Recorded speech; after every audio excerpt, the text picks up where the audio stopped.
आज की इस दुनिया में हर दूसरा शख्स, चाहे वो मर्द हो या औरत हो, मैदे की तकलीफ़ के साथ आता है।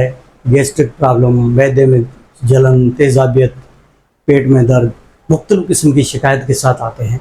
इस दुनिया की आधे से ज़्यादा आबादी एक ऐसे प्रॉब्लम की वजह से मैदे के मसाइल का शिकार है या गैस्ट्रिक प्रॉब्लम का शिकार है, जिसको एच पाइलोरी कहते हैं। H. pylori is a bacteria which infect the stomach and also it may the cause of peptic ulcer. H. pylori जिसको हेलिकोबैक्टर पाइलोरी कहते हैं, एक बैक्टीरिया है और ये दुनिया का सबसे ज़्यादा प्रॉब्लम है जिसमें मैदे के मसाइल होते हैं। इसको अगर ट्रीट न किया जाए, अगर इसको छोड़ दिया जाए तो ये मैदे का कैंसर यानी stomach cancer and stomach lymphoma का काज बन सकता है। इसके मुख्तलिफ वजूहात है और उन वजूहात में से हम जो आज पता करेंगे तो what are the main causes of this bacteria. इस बैक्टीरिया की काज ये है कि ये ज़्यादातर बचपन में ये बैक्टीरिया इंसान के अंदर चला जाता है और फिर आगे जो है ये ट्रांसफ़र होता रहता है बाय कंटामिनेटेड फूड। उनके जो गंदा खाना है, साफ़ सुथरा खाना जिनको नहीं मिलता, या कंटामिनेटेड वाटर। इसके अलावा पर्सन टू पर्सन कांटेक्ट की वजह से, जैसे जो इन्फेक्टेड पर्सन है उसके सलेवा से दूसरे को लग सकता है। उनके खाने पीने की कुछ ऐसी चीज़ें जिस पे जो उनकी अगर सलेवा या उसकी जो सीक्रेशंस जाती हैं तो उससे भी ये हो जाता है। और दूसरा इसका काज जो है वो फीको ओरल रूट है, यानी उसको बाय माउथ भी वो ट्रांसफ़र होता है और जो है बाय स्टूल के ज़रिए भी, यानी पखाने के रास्ते भी ट्रांसफ़र होता है। उसकी वजह है कि जो लोग सफाई सुथराई नहीं रखते, जो खाना खाने से पहले हाथ नहीं धोते या जो वॉशरूम जाने के बाद हाथ नहीं धोते, अपनी सफाई नहीं रखते, हैंड वॉश नहीं करते, उनको ये ज़्यादातर जो है बैक्टीरिया जो है लग जाता है और दूसरे आगे चल के उनको बहुत बड़े मसाइल का शिकार हो जाते हैं, पूरी फैमिली इसका शिकार हो जाती है।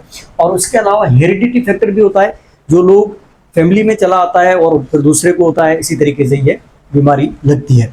इसके जो सिम्टम्स क्या है, कैसे पता चले कि ये जो है एच पाइलोरी इसको पॉजिटिव है या नहीं है। तो इसके जो है ना सिम्टम्स में खासतौर पे देखा जाए तो एपिगैस्ट्रिक पेन है, नोजिया, वोमिटिंग है, वेट लॉस है, पेट में दर्द का शिकायत होती है, ब्लोटिंग होती है, और उसके अलावा कुछ लोगों को ब्लैक स्टूल यानी पखाना जो है उसके साथ ब्लड भी आता है, और depression, anxiety and mind disturbance रहती है। उसके जो ना ज़्यादातर वो पेशेंट जो है चिड़चिड़ापन का शिकार होता है और मुख्तलिफ किस्म के उसके मसाइल होते हैं। खाना पीना खा नहीं सकता, दिल नहीं करता उसको खाना पीना खाने का।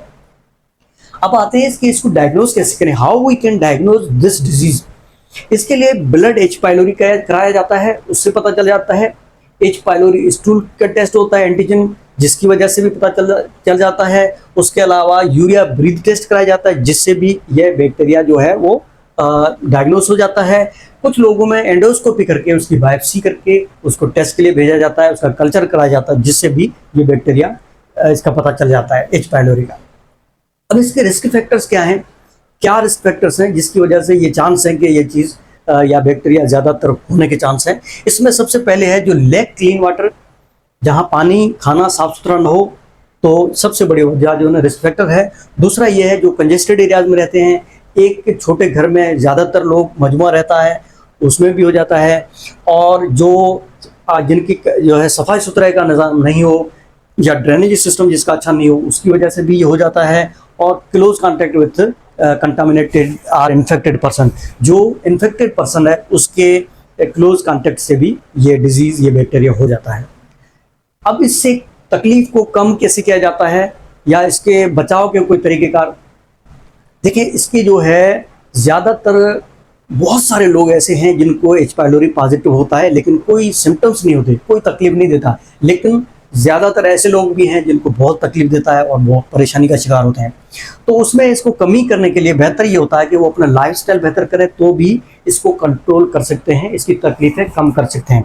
कैसे, जिसमें अगर जो लोग स्मोकिंग करते हैं वो स्मोकिंग से अवॉइड करें, शराब नोशी से अवॉइड करें, या अपनी लाइफस्टाइल बेहतर करें, या जो है एंजाइटी, डिप्रेशन या परेशानी है उसको कंट्रोल रखें, अपनी डेली लाइफस्टाइल बेहतर करें, एक्सरसाइज करें, प्रे करें, योगा करें, खुश रहने की कोशिश करें। इससे ये है कि ये अपना इन चीज़ों पे कंट्रोल किया जाता है।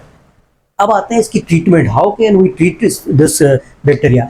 इसकी जो फर्स्ट लाइन थेरेपी है जिसको ट्रिपल थेरेपी कहते हैं, जिसमें 3 ड्रग एक साथ देते हैं हम, और उसमें 2 एंटीबायोटिक्स, खासतौर पे क्लेरिसिड और एमॉक्सिलिन दिया जाता है, और तीसरा जो है प्रोटॉन पंप इनहिबिटर, वो है जो मैदे के जो तेजाबियत है उसको कम करने के लिए इस्तेमाल होता है, जिसमें ओमिप्राजोल है, लेंजोप्राजोल है या इज़ोमेप्राजोल।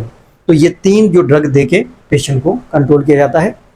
उसके अलावा उसके बाद काफ़ी लोगों को ये चीज़ रिपीट करा के उसका दोबारा टेस्ट करा के डायग्नोज किया जाता है। अगर उसका बैक्टीरिया फिर भी वो जिंदा है और आफ्टर 14 डेज ट्रीटमेंट या 10 डेज ट्रीटमेंट के बाद भी अगर ये चीज़ दोबारा है, पॉजिटिव है, तो उसका जो दोबारा हम ट्रीटमेंट करते हैं, क्योंकि वो उस ट्रीटमेंट से वो रेजिस्टेंट है, तो उसके लिए जो है क्वाड्रुपल थेरेपी दी जाती है, जो सेकंड लाइन जो हमारी ट्रीटमेंट होती है। उसमें 4 ड्रग दी जाती हैं।